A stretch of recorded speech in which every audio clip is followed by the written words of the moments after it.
This is Walking with Jesus, a devotional journey through books of the Bible, a ministry of Forest Hill Presbyterian Church, and I'm Pastor Jason Van Bemmel. We are in day 46 of our journey through the book of Hebrews, asking a difficult question today: how can we suffer well? Hebrews chapter 12, verses 3 through 11. Consider him who endured from sinners such hostility against himself, so that you may not grow weary or faint-hearted. In your struggle against sin, you have not yet resisted to the point of shedding your blood. And have you forgotten the exhortation that addresses you as sons? My son, do not regard lightly the discipline of the Lord, nor be weary when reproved by him. For the Lord disciplines the one he loves, and chastises every son whom he receives. It is for discipline that you have to endure. God is treating you as sons. For what son is there whom his father does not discipline? If you are left without discipline, in which all have participated, then you are illegitimate children and not sons. Besides this, we have had earthly fathers who disciplined us, and we respected them. Shall we not, much more, be subject to the Father of spirits and live? For they disciplined us for a short time as it seemed best to them, but he disciplines us for our good, that we may share in his holiness. For the moment, all discipline seems painful rather than pleasant, but later it yields the peaceful fruit of righteousness to those who have been trained by it. That's Hebrews 12, verses 3 through 11 in the English Standard Version.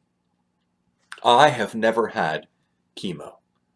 I know several people who have had it, and from what they have told me, I hope to never have to have it.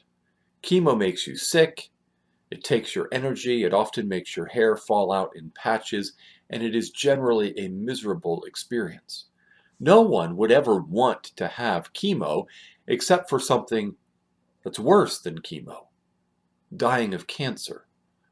When you're facing the prospect of dying of cancer, chemo suddenly becomes a life-saving, hope-giving gift.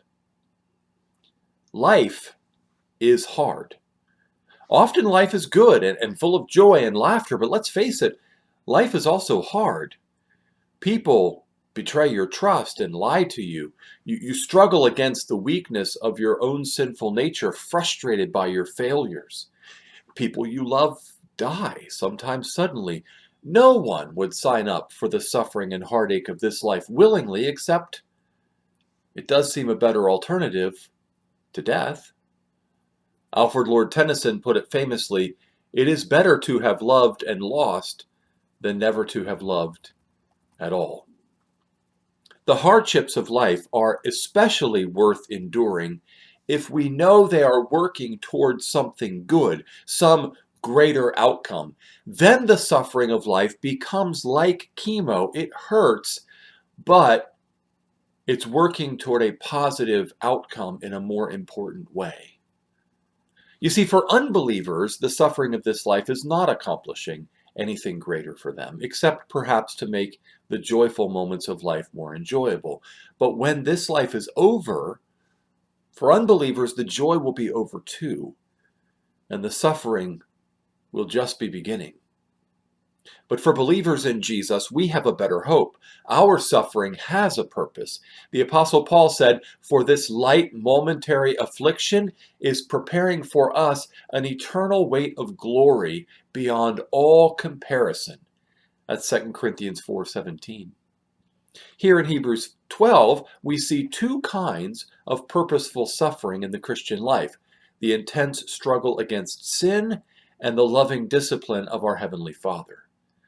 The fight against sin is real and hard, but as we look to Jesus, the founder and perfecter of our faith, we see one who endured much hostility against himself and who in the Garden of Gethsemane resisted temptation so fiercely that he sweat drops of blood in his anguish.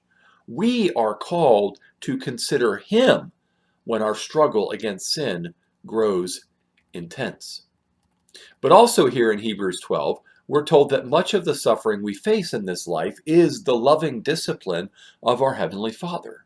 No children like discipline. Discipline hurts, but discipline done in love and applied with wisdom works. If our discipline of our children bears fruit, despite our sin and foolishness, how much better is our Heavenly Father's discipline of us?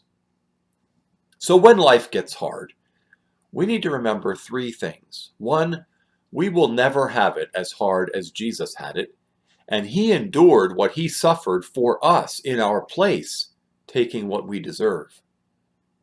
Second, our Father disciplines us in perfect love and with perfect wisdom. We can trust Him. And third, our sufferings are only temporary. They will end when we step into eternity, an eternity of perfect joy and peace, where we will never suffer again.